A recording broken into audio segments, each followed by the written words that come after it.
Bespoken, tailor-made truths for a discerning body. A weekly podcast produced by Chapel Hill Bible Church. Today's series, Why I Kissed Premarital Kissing Goodbye, Part 3.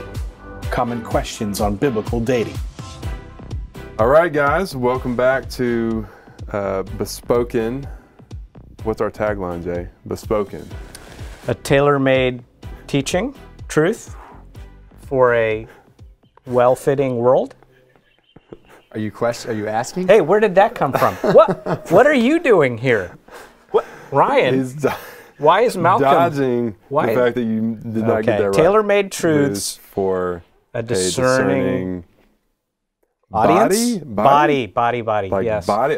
Can our bodies but discern? Nonetheless, or who is it invited? A body? Like, what's the ecclesiological word of body? It's ambiguous. It is. Yeah. It's both and. But soma. Yeah. Okay, soma. Okay. Okay. So what's this guy doing here? Who are you? My name is Malcolm Pettigrew, and I'm the youth minister here at the Chapel Hill Bible Church. That was so professional. Good and job. Just in case you're wondering, part of this is kind of presenting ourselves as fashion forward, and I want you to know this hoodie is cashmere. So it's kind of a that's not true. That's Malcolm's shtick. 3-stripe. Yeah. Well played. Adidas doesn't do cashmere. So Malcolm, why are you here? Other than that, we asked you to come here. I don't know. Because we have been talking the last couple weeks about dating. Mm-hmm. So and sexual intimacy. Yes. Let's be honest about it. And most people that are probably wondering about this are people that you hang out with, minister to on a regular basis. Is that right? That's exactly right. Yeah. Teenagers all the way through, yeah. College students, young adults, single people are very interested in dating and are trying hard to figure out how to apply the kinds of things that you all are talking about. So we have you here to kind of walk with us through what your peeps are thinking. Mm-hmm. You're on the ground floor with them. Yes. So they hear some of this stuff. Maybe some of them are reading this stuff in my book.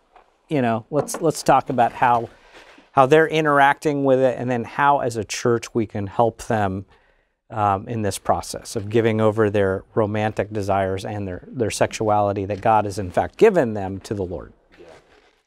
One of the very first questions that I get a lot from people that have specifically read your book is wonder what Jay did with this, and very curious about your experience with your wife in particular.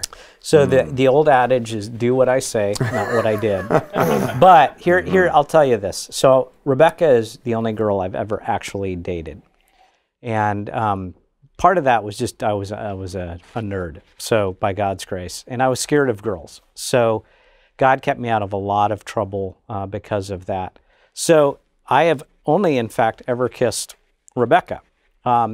And I would say because I did not have a history of high school dating in particular, it did help us stay fairly safe according to the traditional standards of what safe is. So I'm thankful for that. But I often say, man, I wish I had someone who said this to me or wrote this book and gave it to me when I was in college. Mm-hmm. Totally. Followed quickly is some expression of this sounds good theoretically, but it feels really theoretical. What am I supposed to do with this as a teenager or even a college student who, if I'm reading this right, you're saying I really shouldn't be pursuing anybody until I'm ready to get married. So what do I do with all of my feelings and the engine's revving? What do I do now? Yeah, so maybe the better question is, what do you not do? Let me ask you this real quick. Clarify, is this coming from boys or girls or both? Both, for sure. Yeah. I think that's really helpful to understand. Young men and young women, Okay. Ryan. Okay. So they obviously are having those urges. But here's my claim. I think if God has said it in His Word, He also empowers it in real life. And human beings are always going to encounter urges and hungers that they have to say no to. And this is one of those things that they have to say no to. But I think we have a culture that gratifies those urges, even if it's not like another human person, but you're constantly gratifying those urges. So it's kind of like speaking out of both sides of your mouth. At one level, you're like, man, this doesn't seem fair, but then you're like stoking the flames. You're like fantasizing about relationships, or just we're in a very sexualized culture. So I think holistically, we've got to enable our youth to both see it as fair and by grace do their best not to, stoke those flames. I mean, what would you say? Yeah, last episode we talked about the difference between giving yourself away sexually, but also emotionally. Yeah. And I bet a lot of young people date because they just want to do something with their emotions that they have for this other person. And that seems like it'd be harder to regulate, harder to set boundaries against, even if you're protecting them from finding a position or a place, an opportunity for a sexual outlet. The emotional outlet for them, though, how do you protect that? How do you regulate that? I mean, have you seen anything worthy to be mentioned? Any thoughts on that? Yeah, I think that one idea that a lot of people in the Western, specifically American dating culture understand is that dating, quote unquote, however you want to define that, it's a pretty loose term, is it's pretty easy to see where it's unhealthy. And then in that, it's basically like playing marriage. It's like playing house a little bit. And that becomes really obvious whenever the relationship ends. And it's like, I can't be friends with that person anymore. And for most people, it's kind of like a death has occurred, or there's been like a divorce or something, because you have become so invested, even if it's not been physical, there's all of that emotional entanglement that's just getting ripped apart. So they pretty easily see that within that kind of a context, just kind of walking through them if they've ever dated, like, are you still friends with any of those people? Well, no, of course not. And why? It's because you gave so much of yourself to them and it hurts so bad to end that. Is this a when Harry met Sally moment that men and women just can't be friends? That is is another question. This is a pretty big paradigm shift for a lot of people, because families and what feels like pretty innocuous kinds of like joking even are told very early and very young, like that you've got this boyfriend or girlfriend, like toddler age, families, parents start joking about this stuff. And it's kind of ingrained in us that if you are attracted to somebody, you become their boyfriend or girlfriend. You guys date or something like that. And if we're going to follow these things, does this mean before I'm ready to marry somebody, should I really not have friends that are the opposite sex? Yeah. Well, don't you think, though, part of it is we're trying to convince people to agree that this is even a good thing. Yeah. You know how when people have already decided, I don't really want to say yes to that truth because it's not attractive to me, because I'd have to stop doing all of this stuff over here. So it's very different when someone says, I know that's true and it's hard, but I am going to do my best. So will you help me do my best? That's a very different paradigm with the person that's like, I'm not even going to look into this because I don't like the implications. Yeah. I mean, wouldn't you say that's where a lot of youth and college students are at? Definitely.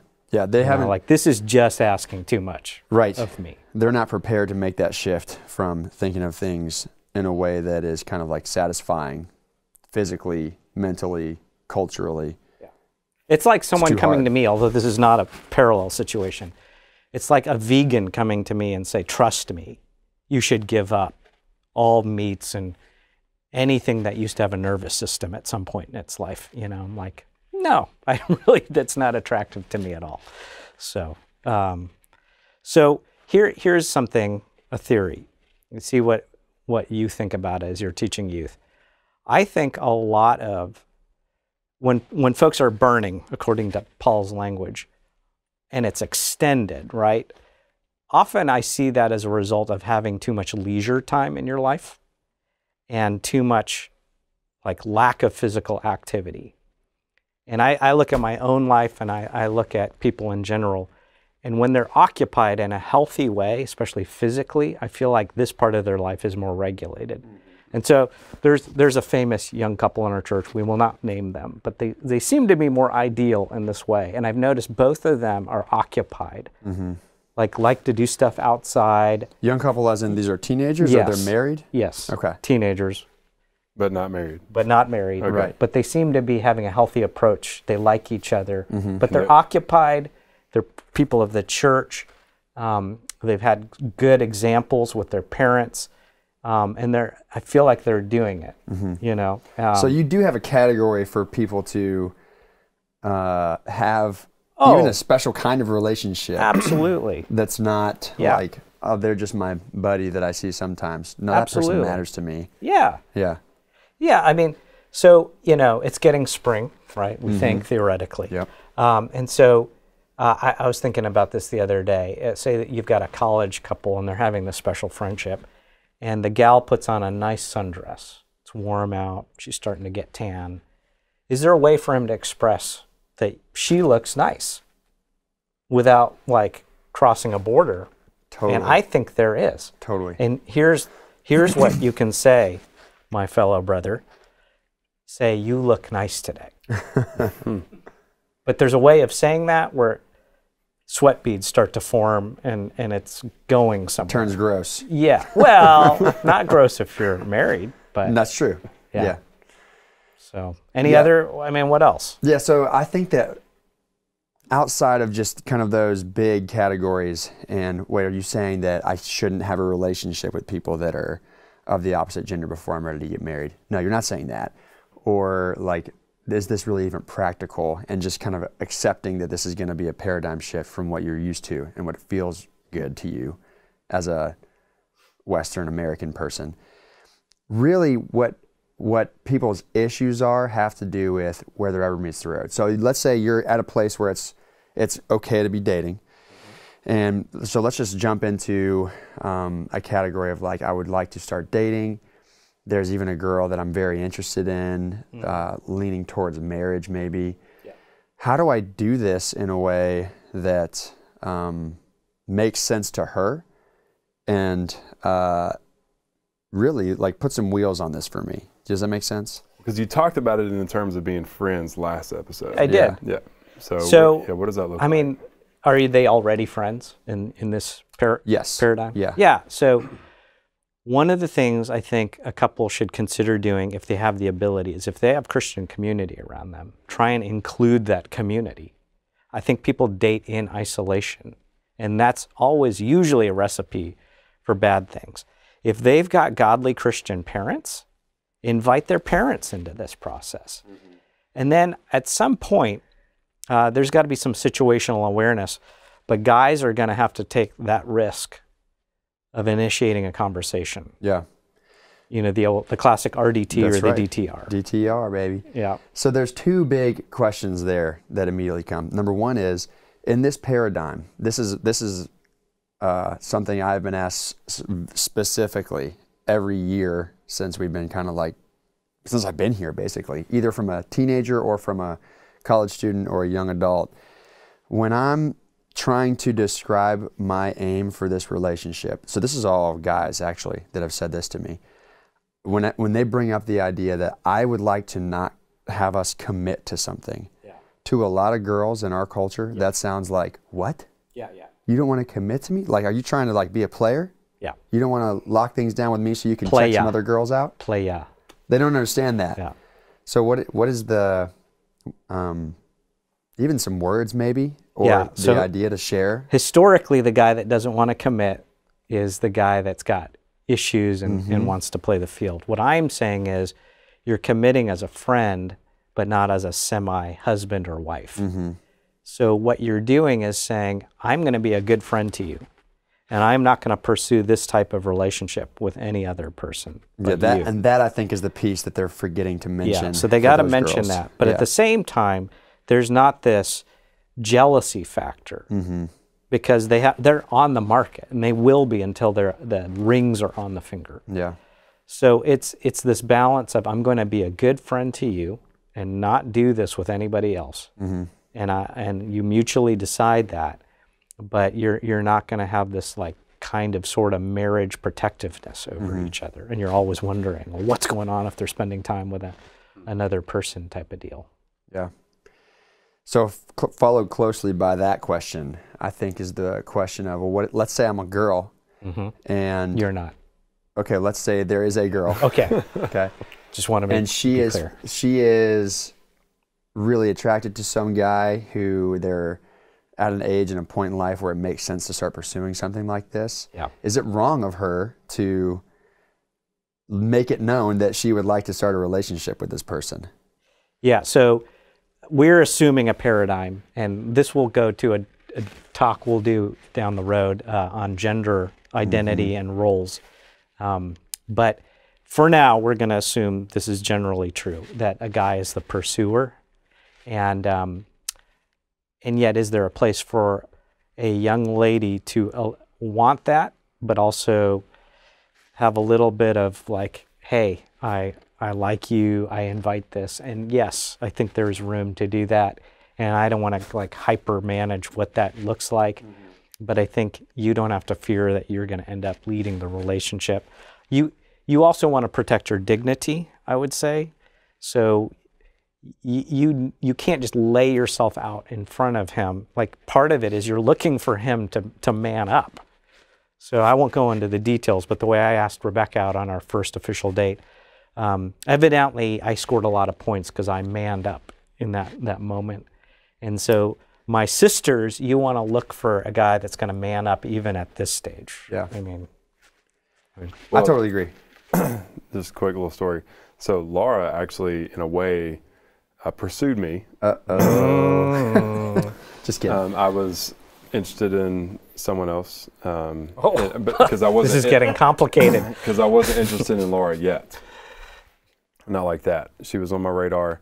But what she did to pursue me, to kind of put herself out there, was invest in my spiritual life. And one thing that sealed the deal for me was that she bought me a devotional. She bought me my Most for His Highest. Which, there you go. That's awesome. It was like I was walking with this girl on campus, and there's Laura sitting in this courtyard, and she kind of like flagged me down, and so we walk over there, and she hands me this gift in front of this girl. In front of the other girl. In front of the girl. Oh, Wow. man! Yes. This just took a different direction. And then, so I opened it and was just blown away. Yeah. We were like, wow, this is like the greatest gift I've ever received, kind of thing. And see ya. I talked to my best friend, and I said, hey, man, I'm at this crossroads. Got this girl on this side and got Laura on this side. He's like, bro, kick that other girl to the curb. Laura's investing in your spiritual life. God's saying something, bro. Go snack her up. And so that was. And that was ladies, did you hear that? My utmost for His highest. And you want a dude that would be like starstruck by that. And guys, if some young woman gives you that book, or even like the Westminster Confession of Faith, marry her. Just cut to the chase. And read the devotional too. Oh, and read the, yes, that would be good. Yeah. I mean, so yeah, with all of these things, I really like what you were saying about having the guy in the relationship kind of man up. That's a paradigm shift for our culture for sure, where typically guys sort of like dabble around and want to kind of put one foot in the water and not really jump in, but really they're putting all of the danger in the situation on the woman, and for her to have her heart broken potentially if he decides, I don't really want to mess with you. But what you're saying, and what I think is so helpful, is that they need to put the burden on themselves, to put themselves out there, let them know that, let the woman know they're interested, and risk being shut down, really, Yeah. In fact, and maybe this will be our final note, if you enter into one of these dating friendships, it saddens me that it often is the woman that is the one having to guard the physical and maybe not the emotional as much, but the physical part. And guys, I think one of the best things you can do that will prepare you for marriage is to lead the way, both in protecting the physical and the emotional in the relationship, and starting the relationship that way and making it clear you're doing this because you actually care for the girl and you want to ultimately honor the Lord. I just don't see how that's going to go bad for you. And if she's not up for that, then I'm wondering, like, where is she with the Lord if she doesn't even want to begin that kind of approach? So the other thing that I think is so helpful is just to realize that you should not be trying to do this by yourself. Yeah. Because one of the things that people want to have in this discussion is, I would like these 5 rules that I know I need to not do, and then I'm doing this right or whatever. And I find that getting that detail oriented is just not helpful.